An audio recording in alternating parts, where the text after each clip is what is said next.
What's going on? What's going on? How's everybody doing? Sorry for the Yo, delays yo, for whatever yo. reason.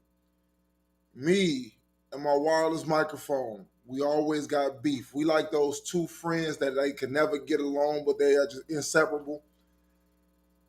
Gadget Man. That's gonna be my new name. Gadget Hmm. Man. I'm always tinkering around with something trying Inspector to get it to work. Gadget. Inspect the Gadget Man. Anyway, welcome to the weekend edition of The Extraordinary Man, the most extraordinary podcast on the face of the planet. My name is, as you guys know, Mike Jones or Phil Jones. Have you know me personally or professionally? Y'all also know the co-hostess with the mostest. State your name. What's going on, man? And I went ahead and put a king in front of that. It's Midas. All right, so let's go ahead and get that chat right out the gates. Good morning, Jose. Good morning, good morning, good morning. Thank you for being bright and early. And we're sorry for being bright and late. Here's for a bit hardy working. Sorry, I mean working hard. Yeah, don't worry, I won't tell on you. That would make me very extraordinary if I was around snitching, now would it? Right.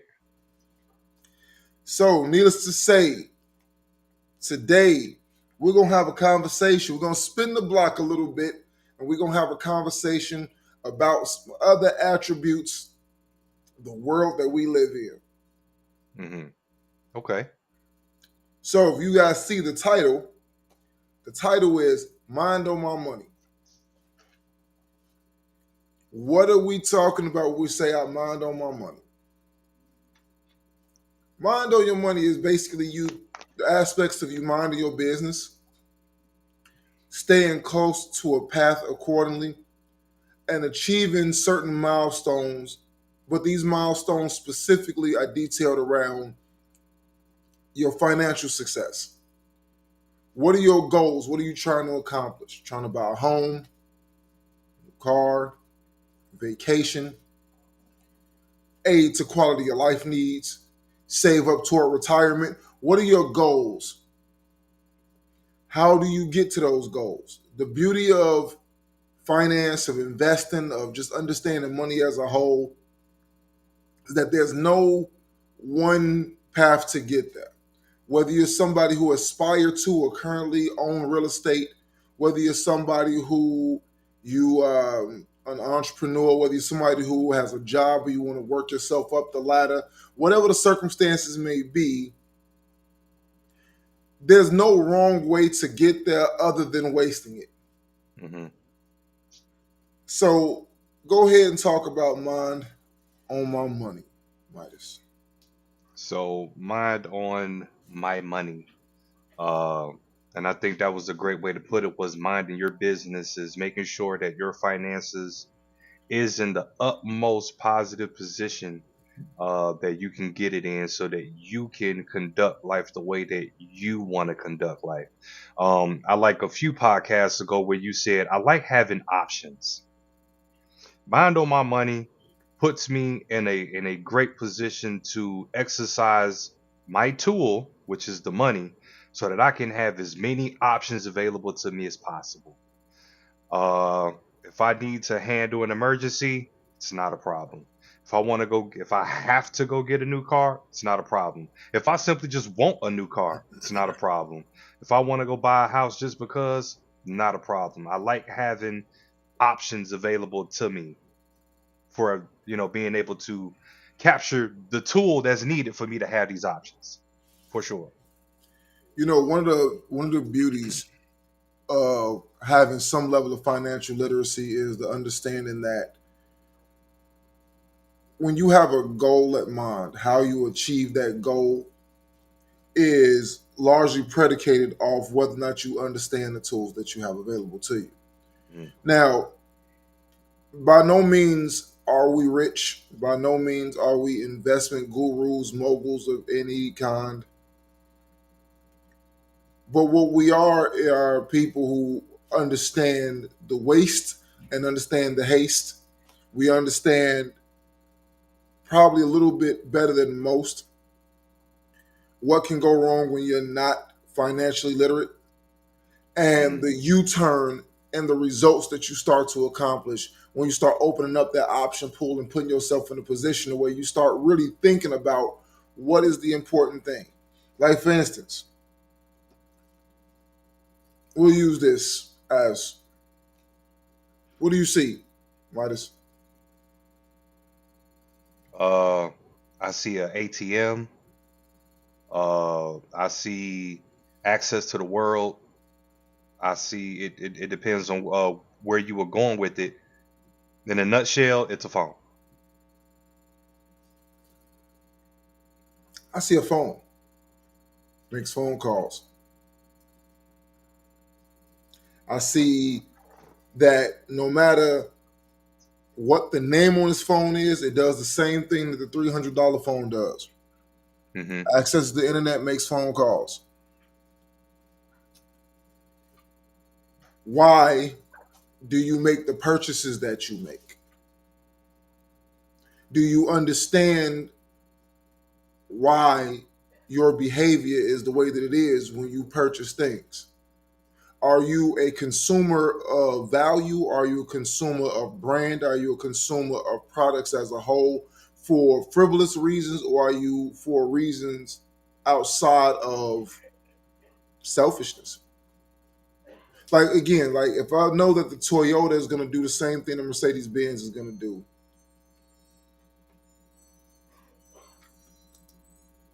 why buy the Benz?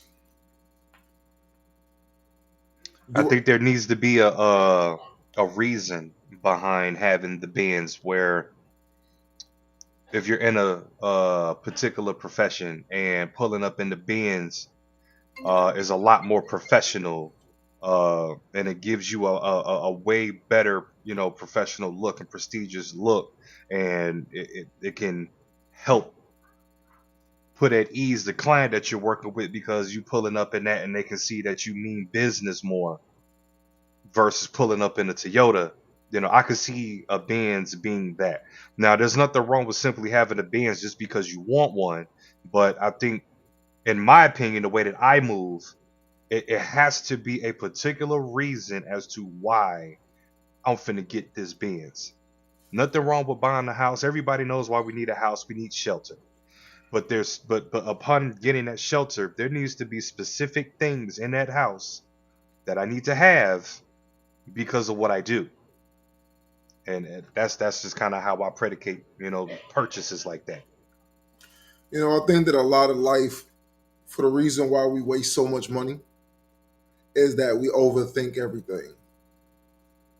We tend to not necessarily think things through for the reason why we feel the need to dress the way we dress, or we feel the need to spend the way that we spend. I don't even think that we ever take time to analyze our behavior in spending. Mm. That the logic of purchasing food at a fast food restaurant versus making a sandwich a day, you tell yourself things like, oh, well, I work every day, I deserve to have this. When you tell, Absolutely.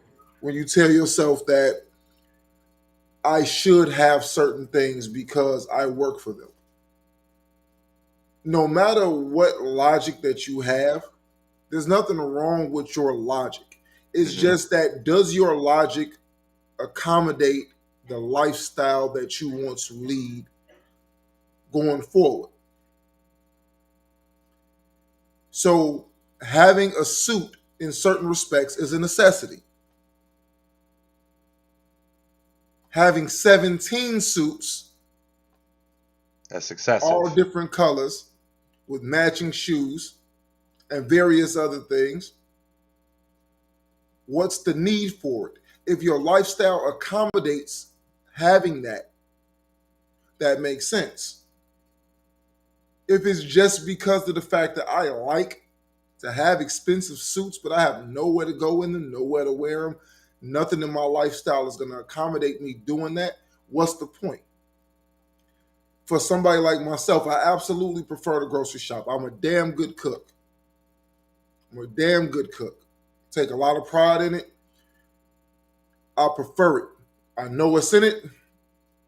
I know how much salt, preservatives, whatever the situation is. I'm going to eat off of it more than likely longer than 1 day at a time. Is going to stretch much further. So $200 in groceries versus $200 in going to the store and buying food ultimately will be a healthier option, and I can ration it better. You right, Jose, and that philosophy is a great one to have. You know what I'm saying? It is quite ridiculous to where you got this beans, but when it comes down to being able to feed yourself, you can only afford, Chef Boyardee. You know, that's almost like that old saying, would you rather have what they say, like a $300 purse with $20 in it, or would you rather have a $20 purse with $300 in it? Well, seeing that this is a men's show, none of us should be walking around I, in I mean, but that's just the purse. saying. Yeah, I know. It's just the The, saying. the But logic, right? Right. I mean, logically, yeah, I get what you're saying.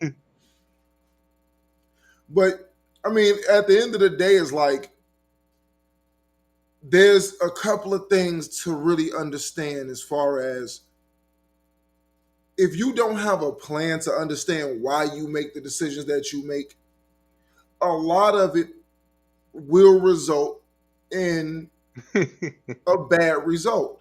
For instance, let's say that you have a scarcity mindset and hmm you go to the store because it's cheaper. I do everything because it's cheaper. I want to save money. Well, what are you saving money for?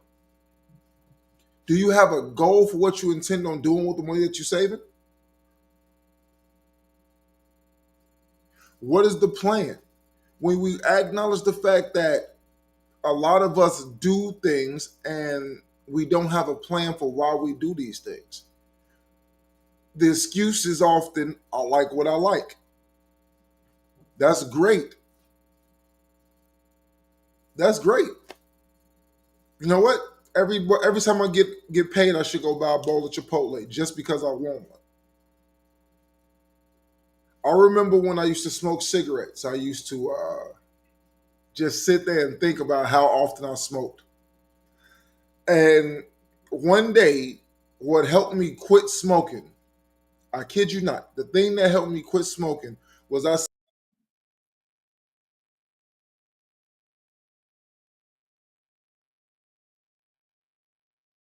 uh, I think we lost you, buddy.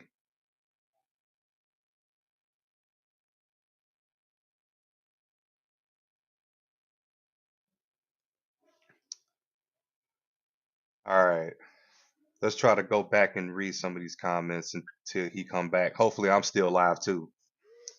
All right, that I call peace of mind. Way I see it, we are stable, striving better. Okay, I want to look good for myself, and you're right, Mikey. Everybody has the freedom uh to do as they please as far as how they want to operate their life, the things that they want to acquire in their life. The BMW, the mini mansion, whatever you feel, fits the bill for you and you can handle it financially, go for it.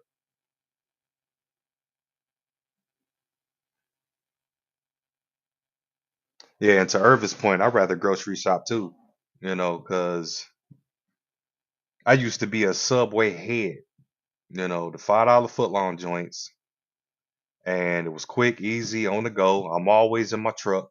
I'm a working man. And when you start to tally up your bills at the end of the month and you see that you didn't hit Subway, you know what I'm saying, 4 times a week, 5 times a week, $5, that add up. So I started making sandwiches. And that goes with anything. Like just pay attention. Because we like to switch it up and we'll hit Panera bread or we'll hit crystals or we'll hit white cap. You know what I'm saying? Like start to pay attention. Like pay attention to all of those add ups. $5 here, $6 there. And by the time you hit the end of the month, you just spent $500 on fast food. That's, what I'm saying? It's the slow burn.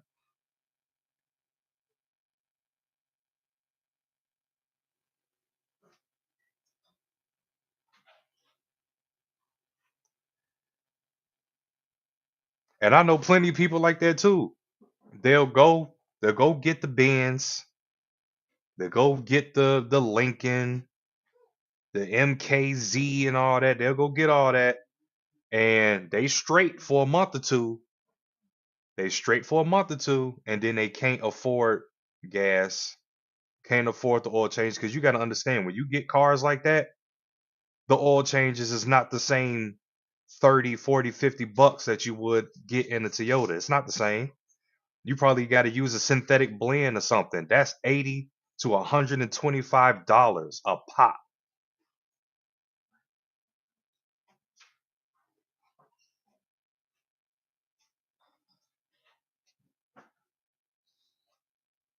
I know guys who, yep. Yeah, okay.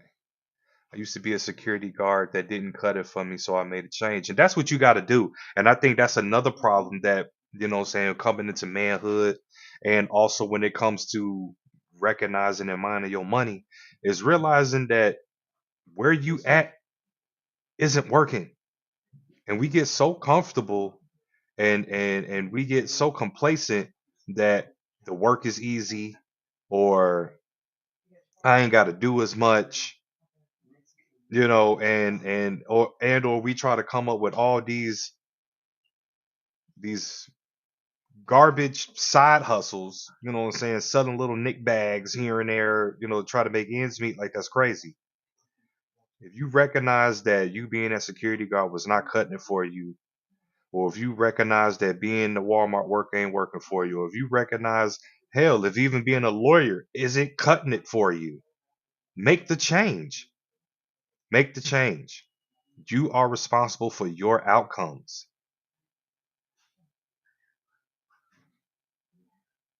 Yeah, we need to get what we need first. Your necessities come first.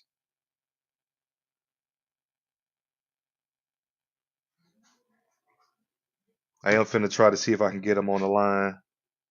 Oh, he just said he has a service outage in his neighborhood. All right. So Mikey, oh well, he has the access. That sucks. There we go. All right. So yeah, we need to get what we need first and then think about what we want. Yes, your necessities come first. All of your needs need to come first. Before we think about going to Disney World, before we think about going to Sea World, before we think about going to Vegas and Paris, is the household straight? Are the bills straight? Is the car straight? The car note, all that straight? And then not only is it straight, is it is it straight to where if you take this trip, are you gonna struggle when you come back? Do we need to take out loans to do these trips? I don't believe in taking out loans to do trips. I just don't. All right, so I had a brief service outage in my neighborhood. Like there was a little glitch that took place around here. Can you please catch me up to speed on what I missed over the course of the last few minutes? So I was just going through the comments and really, catching up on what everybody was saying and responding to their comments left here for us, and just talking about different things as far as like Irvin was talking about how he knows people that has these fancy cars but can barely afford the gas and oil changes for them, and I was just explaining how I know people like that too, and how a lot of people don't understand the maintenance, the cost of the maintenance that comes along having these fancy cars. Like, they think that they can get the Mercedes Benz, but then think that they're going to get the Malibu repair price, and it don't work that way. The Mercedes Benz comes with the Mercedes maintenance price, and a lot of people don't think that far ahead when it comes to that. They just, I'll fly. Oh, I can afford the car, but I Yeah, can't afford the car. right. It's just like buying the house, but you got to remember that you also have to have repair money. You also have to have flood money. You also have to have whatever natural element that's going on. Furnace breaks down money, brand new stove, brand new refrigerator money. Hmm. You know what I'm saying? Termites in the wall money. You got it. It's a lot more to it than just the basics of I can afford the thing. The maintenance and the upkeep is more important than just having the thing. Correct. You Correct. know, And then, go ahead. oh, go ahead, Mike. I'm No, sorry. no, go ahead, go ahead, go ahead. No, I was finna switch gears and bring up that Mikey was talking about how he was a security guard and he recognized that it just wasn't making the cut for him and he changed careers, he changed directions. And I was just talking about how that as individuals, as humans, we get so comfortable and complacent in these particular situations that we in, and we know that it's doing nothing but hindering us or keeping us down or causing us to struggle. And upon not only having a job that ain't paying nothing, but then we try to come up with all these garbage side hustles like selling nicks and dimes and all this to try to make ends meet, and it's just not working. But we refuse to make the change. But he did. You know, he was able to make the change. He was able to really invest in himself, and he said something that was very important. He said he upskilled. It's a That good word. part. You have to upskill, and we spoke about that before where I was telling the story about who moved the cheese. You have to upskill. We're no longer the industry is no longer doing this. This is no longer in an industry standard. Okay? We're no longer using wired keyboards. We're on wireless keyboards now. You have to upskill. You got to change. You got to adapt. It's not even wireless. I mean, now it's Bluetooth It's everything. Bluetooth. Yeah. You can literally hook everything up. Like, for instance, it's like the last episode, if I'm not mistaken, not the one that we just did, but the one before last, you were doing it from your cell phone as you were driving home from a job. Correct. You were connected audio through the radio with your phone mounted and also being able to accommodate the conversation. Well, guess what? The car with the tape deck and the little cord can accommodate the type of needs that are necessary in order to function at that level. Correct. The Razor cell phone or the T-Mobile Wing or whatever old school phone can't push out enough power to be able to accommodate being able to be on the road and do the things that you do. You can't have like how I was talking about earlier today when I was using the cell phone thing and how you were explaining what you see versus what we see. The flip side of the reason why this phone or any of the $1,000 Samsung models or something like that would matter in a situation like what you're doing or what you may need to do in order to communicate, in order to have access, storage, other components of it. Your lifestyle accommodates you having those features, and you're paying to have access to those features that the lesser brand or the cheaper models cannot accommodate. Right. So, understanding that you purchase based off what your lifestyle requires. And when you need to upgrade, you upskill.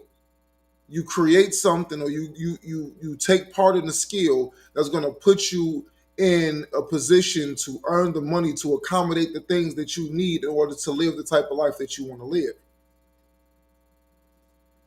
What does they say? Question, upscale, what definition for it, and the one for upgrade. To me, they sound the same ish. So look at it like this, because it's not upscale, it's upskill. Upskill is basically saying that if I only know how to do XYZ and the maximum earning potential in XYZ, I've already reached and it does not accommodate the life that I need or it doesn't accommodate where things are going, Hmm. then I need to learn something new in an industry that is going to earn me more money. Correct. So, for instance, like Jose, I started off as a mail carrier. The lifestyle I wanted to live, a mail carrier doesn't make enough money. So, my motivation, despite the fact that I wanted to do something or be the type of supervisor that I always wanted to have, there was a monetary incentive to take on more responsibility. So when you looked at the dollars and cents, I had to learn certain skills that would accommodate me getting a job that was going to put me in the financial position that I needed to be.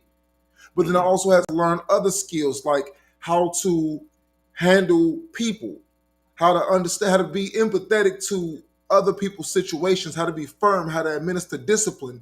When in my previous position, I only had to worry about myself. Come in, do your job, and go home. Now I got to come in and make sure that all 50 of y'all do your job, and then I get to go home. And then come back and wash, rinse, repeat, do it tomorrow over and over again. And then I have to learn the tools that are necessary for me to be effective in that position so that that job then too becomes as easy as the previous job was, but at the higher pay rate. That's more so what upskill means, that you learn something new and Correct. you add that into a position of making yourself more financially successful. Yeah, if that's how you understood that, Jose, yes, that's what it is. That's improving yourself.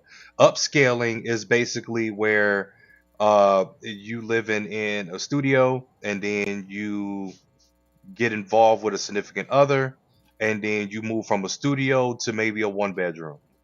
Well, then now y'all got a kid, so now y'all move from a one bedroom to a two bedroom. Like that's upscaling. Um, but Mike, you touched on something to where like now you're dealing with people. You learn to deal with people, and because of dealing with people, that comes with, of course, more income. And I was told a while ago, and it really stuck with me that he was kind of like a mentor at first, but he said when you when you learn to get out of the IT business, even though that's what you do. But when you get out of the IT business and start dealing with the people business, you'll be successful. And that's exactly what I did. And if you pay attention to any industry, that when you are dealing directly with the people, you make more income. You see, and I'm glad you said that because I remember a conversation that you and I had, and I've had this conversation on several other occasions. I think I've gotten a little bit more proficient at explaining it. You see, you have to understand what industry that you're in. When you understand the industry, not the job or the task that you do, but when you understand the industry that you're in, you see how many more options that there are in that industry. Hmm. Like, for instance, we talk about, like, both my brother and I, we have a background in music. We've done this for many years as far as being musicians, as far as audio visual, the technical side of things, behind the scenes stuff, and the like.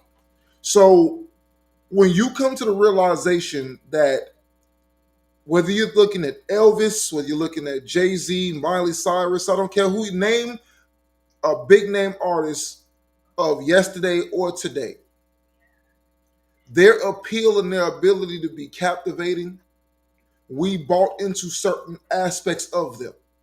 We dressed how they dressed. We culture was moved and shifted according to the trends that they brought forth. Hmm. At one point in time, before you had social media influencers, what the big celebrities wore, brands would put their clothes and give free stipends of clothing to certain celebrities because they knew that once that celebrity wore that those clothes instantly were going to go fly off the shelves at the stores because people wanted to relate to their favorite characters or relate to their favorite people. Hmm. The advancement of social media influencers became an industry all its own because now non-celebrity people or people who don't have particular skill sets outside of being able to relate to people became easily accessible with Snapchat and Instagram and various other social media networks, Twitter and the likeness. And now you have people who are able to make money from XYZ brand to try a product out, review it back to you because now they became a trusted name for knowing what's good or what's quality or what's in style. So what I'm getting at with this is the people business, you're in the advertising business. Yep. You're understanding the fact that what we say here, how we communicate, what you guys are giving back to us on the feedback level and what we're giving to you guys on the auditory level and the visual level, this is a reciprocous process. So I'm gaining stuff from you guys that's making everything stronger in what it is that we say. we're getting something back. This is a skill because being able to talk to people, whether it's people that we know or complete strangers, helps me become a better speaker everywhere else. Or the tasks that I've taken part in, the college education, the being in management outside makes me a little bit easier with being able to articulate certain things that at one point in time I may have been shy about. It's a skill. And that skill, you take that skill and you apply that skill in other areas and you advance that skill and you start to open up marketing opportunities for yourself everywhere. That's the people business. This Yep. podcast is the people business. Nobody would be here if they didn't want to hear what we had to say. It's the people business. YouTube, the people business. Instagram, Facebook, it's the people business. It's about connecting ideas with people. Look for success and happiness, but at the end of the day, what will you choose? Being happy or successful? For a lot of people, being happy is successful.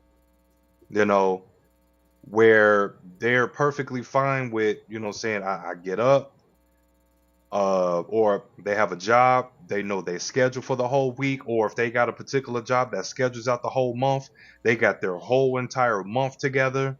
They know how to plan different things around their schedule. They wake up every day, they have a specific routine that they follow.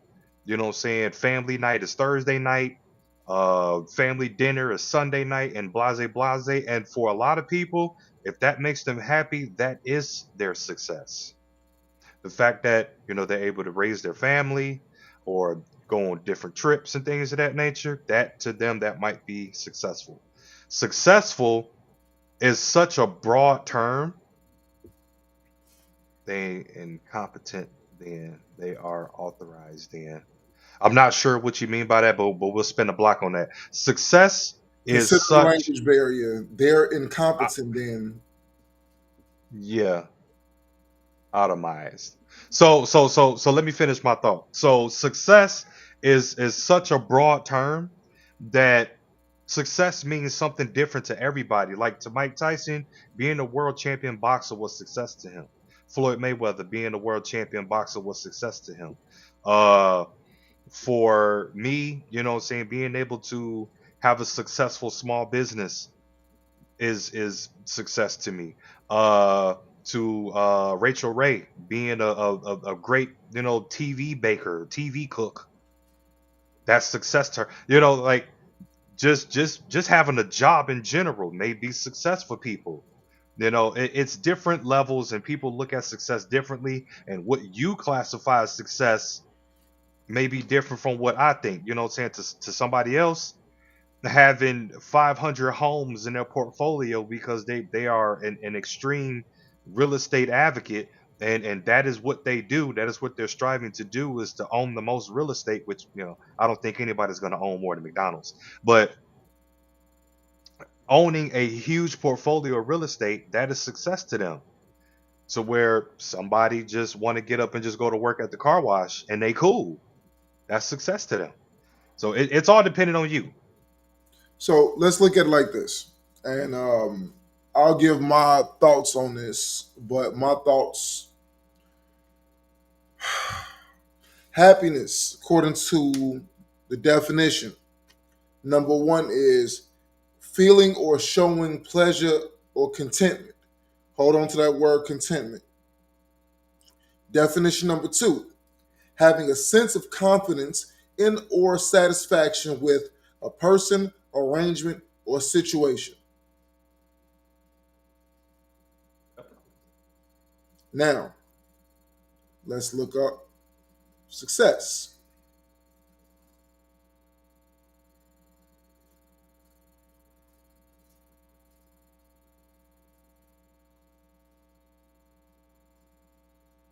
The accomplishment of an aim or purpose,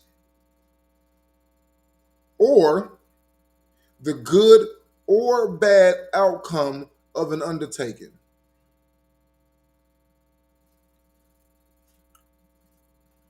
So when we talk about happiness and success, happiness is so temporary, whereas success is more permanent. Success can be marked by milestones. So if you have a college degree, no matter what happens, you can never undegree. You've achieved that. Hmm. If I was a boxer and I won a Golden Gloves tournament, I won that Golden Gloves tournament.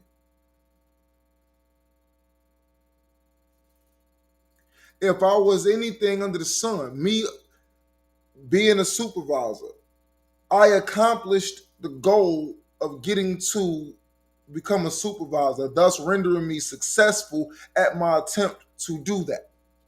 Correct. I was happy when I achieved it. Then, when you start doing it every day, you find things about it that you don't particularly like. And I'm unhappy with certain aspects of how the business is ran, about how things are done, about what I would do better if I was in a higher position to make bigger decisions. And that's just part of life, man. You finna deal with that on every job. There's not a single job out there where things are ran the way it's supposed to be ran. Things are ran the way that you want them to be ran. The organization level is through the roof. Like it just doesn't happen. It don't exist. Yeah, well, the point is the fact that happiness is momentary because there's Mm, always something else to do. Happiness is an overall look at a moment, not at an overall level of your achievement. I can sit back and I can look at my family and they all sleep and I can be happy. Man, I did a great job putting this together. And then the next moment, I got more stuff to do. Oh, that's good. On to the next thing. So we have to acknowledge the fact that these two things, they live in the same space, but they only live in the same space for a limited period of time. Now, making it up is to us as far as we choose our goals. We need to learn to make short term and long term goals, but we have to keep them separated. I believe a long term goal is a series of short term goals until you get to yeah, a result. yeah, They don't live separate. It's just that you have A to Z, and the short term goals is A to B, B to C, D to E, and whatever, so forth. Sometimes, based on the grind, the level of what it is I'm doing, I might be able to jump from A to E, but I might get stuck at E for a while because there's certain things I have to learn at E that's going to get me prepared for F, G, and so forth. correct. However, there's no specific rule for that. It's just a matter of understanding that if I want to go to graduate school, well, you got to get the bachelor's first. The bachelor's isn't the end game goal. The master's isn't the end game goal. It's the career that's going to come with that master's. I can't get in the door to that career until I tick, tick, tick. Mm-hmm. Then Got to that. follow the milestones. So it's a series of short-term goals going to lead me to the long-term result. If you say, hey, I'm going to start at McDonald's, stop making excuses for your Spanish, bruh. We know. Hablamos español. Si podemos traducir necesitamos. We can do that. Yeah.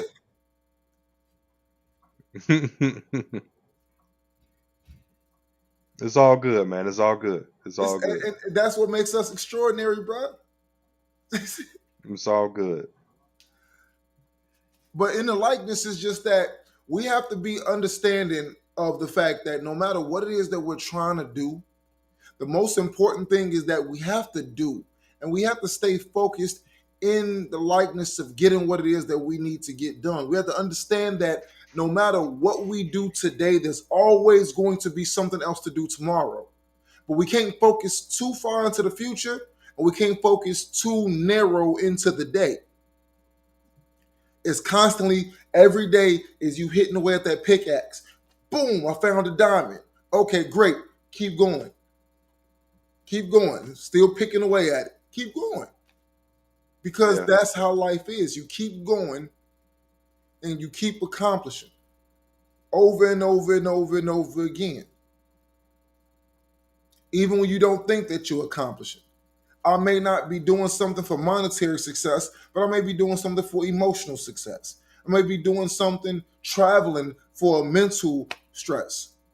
I mean, for mental happiness. It's all an investment at the end of the day. Me going to see Paris, France might be such a mind blowing experience. Like, It will, Mike. It the is first time, amazing, bro. the first time in my adult life that I ever got on a plane is when I moved out of Chicago. The first time in my adult life that I can recall ever being on a plane is when I left from Chicago and I moved to Florida. Since I've been in Florida, I have been in 2/5 of the United States. Every opportunity I can to get on the road, I just hop in my car and I go stop in the state. I know exactly what barbecue in North Carolina tastes like. I know exactly where to go to find something good to eat in Charlotte and Raleigh. I know exactly what is going on in Charleston. I have people that I know that I can go visit in Richmond whenever I'll go, just because of the excitement of going to go and see something different. And speaking on that, let's talk about opportunity. Now we talking about money here. The one thing that I can tell people that very few people that I know actually know for sure, and Mikey, I know you know this to be true. When you come someplace that you're not native to, you have a tendency to see all the opportunities that other people are leaving on the table. The things that everybody else isn't willing to do, you notice them. A lot of people say, "Oh, well, why are foreigners able to come here and just be so successful?" And because they see the things that common people in that area are too good to do, Or oblivious too, because they're there. or oblivious to because they're there. So, for Hmm. instance, if you have somebody that says, "Hey, if one person gets a landscaping job, it's nothing. But if five of us come and get a landscaping job and we pool our resources together, we have a pot to dig from. We have a pot to build from." Right. In mindset, you know that you could take a little bit because a little bit times five is sufficient. And the goal may not be for me, but it may be I'm going to drive taxis, or I'm going to work at the convenience store, or I'm going to do odd jobs or whatever the like is in order to give my children a better opportunity. Because once they get into a position, then they will have a strategic understanding that's tied into A, hard work to accomplish a goal, and B, they'll be able to reap the fruits of all of the decisions that we made without having the stigma of poverty on them, because where you came from was probably a better situation. I mean, where you came from is probably a far worse situation than what you landed into. So a ghetto in Chicago for somebody coming from Haiti might be a gold mine. Yeah. The projects in New York for somebody coming from certain parts of Puerto Rico is heaven. They feel way safer. Say there's a social experiment in California, not going down the ethnicity path, to offer jobs in a farm. Everyone who showed up was non-U.S. born citizens. But again, that's indicative of opportunity. Do you see the opportunity? And if you see what could be, then you take advantage of it. If you Hmm. don't see any value in it, then you don't do it. Now, that's not indicative of ethnicity or indicative of anything outside of the fact that a lot of the times the decisions that we make are predicated on where we come from and is this better than what I've had before. So let's take this a step. When I moved down here to Florida, I had to reinvent every aspect of what I did to earn money because everything that I knew how to earn money in Chicago did not apply down here. Florida had a completely different industry, completely different politics. The speed by which people do things is much slower. You do not have ample public transportation down here. The cost of living at the time was so much cheaper and the wages were so much less that the same job that I did in Chicago was fractions here in Florida. And you had to learn how to adjust. You had to learn how to do things differently in order to accommodate this new normal that you are adopting to. So the first thing that you do, especially being somebody that's not from here, is you try to learn the lay of the land. What's making money here? So you know you're in Orlando, you are in tourism. So first thing you're thinking is possibly banking, the service industry. What is the big industry and what's paying? And do you have the skills necessary? Do you have the skills necessary to earn a dollar in that industry? If you don't have the skills necessary, How do you get them? how do you get them? Who can I learn from or where can I go and get an opportunity? So if you can speak well, you may do well in the hospitality industry. Well, how do you get in with zero experience? Who do I need to rub elbows with to try to figure out if that's a good fit for me? A lot of jobs that paid money required you to be bilingual. Well, how good is your Spanish? How good is your French? How good are these languages, your Portuguese? The languages that are conducting the most business where you are, how good are you? And do you need to hit Rosetta Stone? Do you need to brush up? Do you need to call the people that you know and really actually take it serious? Whereas in Chicago, I didn't have to because everything is so sectioned off to where people are in their own respective areas. But here in Florida, if you want to do business, habla español, you need to be able to conduct business in more than just your language. Yeah. So my Spanish is much more proficient than it was in Chicago because down here it's a necessity. It's not if you for what I want, I should say. It's a necessity. I don't get to have a you're in America speak English attitude in Florida. Good luck with that and see how Yeah, far that gets we should be past that attitude anyway, bro. you. We should be. And again, Hmm. it's like at the end America's of a the melting pot at this point. I mean, at the end of the day, you have to remember that we talk when we like we had the conversation about America. What is America really?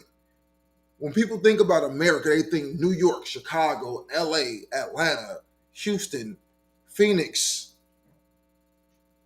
They think these major metros, Seattle, Boston, they think these major metros are indicative of what the United States is. The real United States is Louisville, Kentucky. The real United States is Tulsa, Oklahoma, Topeka, Kansas, Hmm. Kansas City, Kansas, Odessa, Midland, Texas. I said, uh, I said a melting pot, Jose. A melting pot is basically a mixture of all ethnic groups and all languages. Like you can find them everywhere in the United States.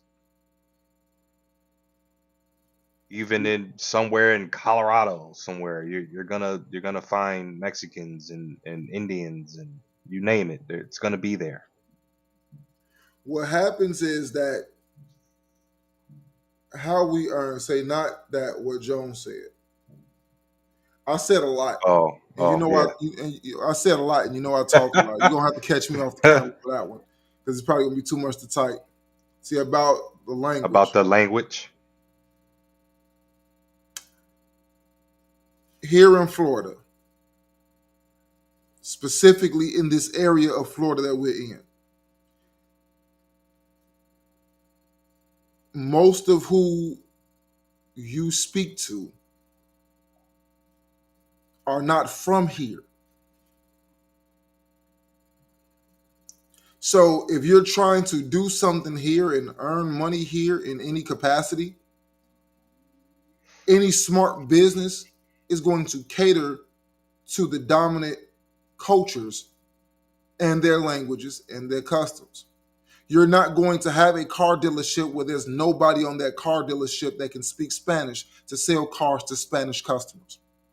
You're not going to have a mechanic shop of any capacity that do not have Spanish speaking representatives in order to ensure that the Spanish customer is taken care of. You're not going to go into the grocery store and not have a bilingual representative in that store at all who cannot communicate with the Spanish because it's a dominant culture. The language, the food, brands, it's going to exist almost everywhere you go here in the Central Florida area because that culture is so dominant here. It's dominant in South Florida. You see what I'm saying? Does that make sense?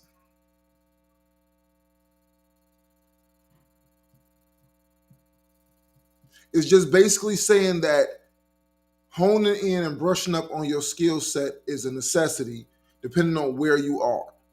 Language is a skill set here because it accommodates a part of the population. When you're in the people business, you need to make sure you have that skill.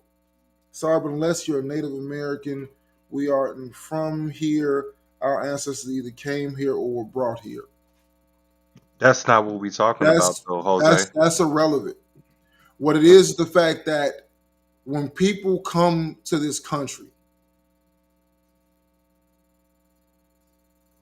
they come here for the American dream of some sort, to have a better life, to own property, whatever the situations are.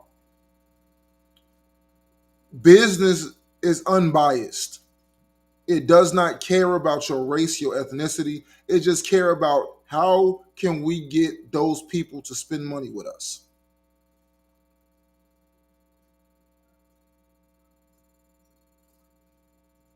Where you come from is irrelevant. It's literally about understanding that once you have so many people from a certain area or from other areas of the world who have common understandings that if you want to make money because of the consolidation of the dollar within those communities, you need to be able to cater to those communities. You don't get to exclude communities who have power in numbers and power and wealth, who control certain amounts of money. You don't get to exclude them. You don't get to pretend like they don't exist. That's the power in numbers. That's the power in community. Because how we spend our money and how we deal with our money gets you a seat at the table, so to speak. And sometimes your seat at the table is just how consumer goods are made available to you because of your national origin. I can guarantee you that there was a certain point in time where people realized that they had to have Goya products in the stores. Mm. I'm pretty sure they weren't always there. There was one point in time that somebody said, we need to put this in the stores because the customers are coming there, they're asking for it, and we don't have it.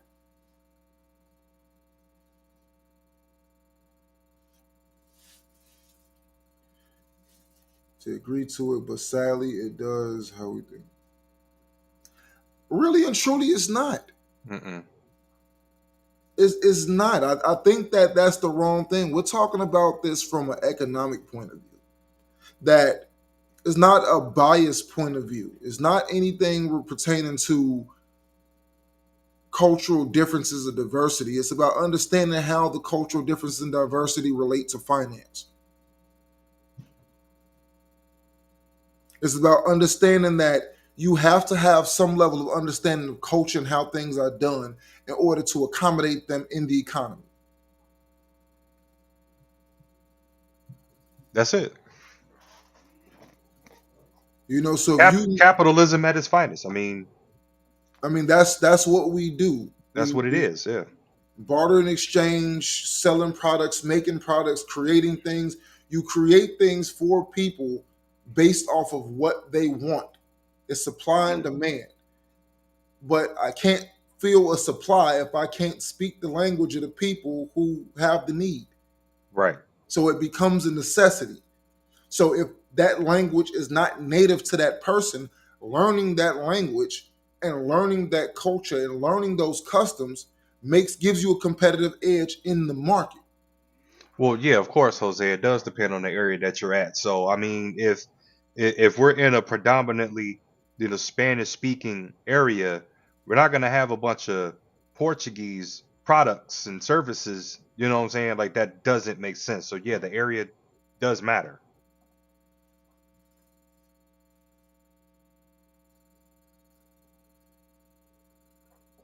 All right, so guys, we are 56 minutes in. And one thing that I want to emphasize about today's conversation, if nobody's caught it, is the fact that how you make your money is important. Your understanding of economics and your understanding of what you're trying to do with the money is hugely important. It's not about the money, it's not about the love for money, it's not about a lust or desire for money, but it's about having tools that will gain you access to the things that you want out of this life. It's about understanding where you are and where you're trying to be. If I want to live in Miami, it's about understanding what I need to have in order to live in Miami.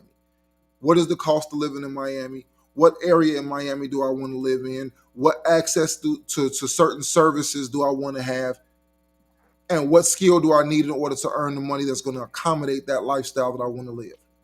Mhm. If I want to live in downtown Chicago, the price tag is going to be vastly different than I want to live in the suburbs on the farthest edge of the metro area. The lifestyle is going to be different. The requirements are going to be different. The school systems are going to be different. Everything's going to be different. So you have to understand that whatever your requirements are for what you want to get out of this life is going to be predicated off what your goals are. Your goals will change. Therefore, your skill sets, your earning potential, and the things that you do may change. Whatever you do great, depending on region, depending on area, depending on demand, that skill may not necessarily be the skill that's going to pay the bills, depending on where you want to go. So you have to always evaluate what the plan is. What are you trying to do? What do you want? What do you desire? And what is it going to take for me to get there? What am I good at? What are my competencies? And what am I willing to learn in order to achieve those goals? Midas? I also think that, and I heard this from an individual is that they love cars, but they don't want to transition the cars into a means of them making money because then it's just going to turn into a job for them. And I can kind of agree with that, but at the same time, these but being a mechanic is a skill set that you have, and it is a skill set that can acquire a real nice, saying vast amount of money or amass a nice amount of money. You don't necessarily yourself have to continuously be in it. Just get it to where you can either hire somebody or you're able to step away from it to then go off and do something else. And I think that that's very important too, is being able to understand the skill that you have and utilize that skill to put you in a position to where you're trying to go. Don't hold yourself back because you have this feeling that you don't want what you love to do turn into a job, and if you're doing what you love, it's not a job anyway. And I think that's very important as well. Another very important takeaway, I think you touched on it already, is Jump in. upskilling. Upskilling. You know what I'm saying? It's very important that you recognize that the situation that you're in is not going to accommodate what you're trying to do and where you're trying to go. And staying complacent in that particular situation is not doing anything but hindering you. It could possibly be putting your family at a disadvantage because now you're not able to provide different opportunities for your kids, uh, putting maybe having your lady at ease, you know what I'm saying? Knowing that the bills and everything is gonna be straight, y'all ain't struggling. And I think that in that department, I believe that we need to grow up and understand that we need to move and elevate, especially when you have other people in your life that's relying on you. And what I'm saying, it's only for those people that you have other people in your life relying on you. You are obligated to upskill and to continuously grow and to try to maximize your earning potential. That's what I got. I like it. All right, everybody. That's our hour. Thank you guys for tuning in. As always, I appreciate all the comments, all the concerns, all the thoughts, all the gestures. Thank you for holding it down while my internet decided it wanted to take a poo on me earlier. And as always, thank you guys for tuning into the Extraordinary Man Podcast, the number one podcast for men in the making. In the making. Make sure that you join us on YouTube. Please hit up our YouTube page. Like, share, subscribe, click the bell, and we'll see you guys on the next one. All right, thank you all again for all the hard work that y'all do, keeping up with us. We're out. Peace.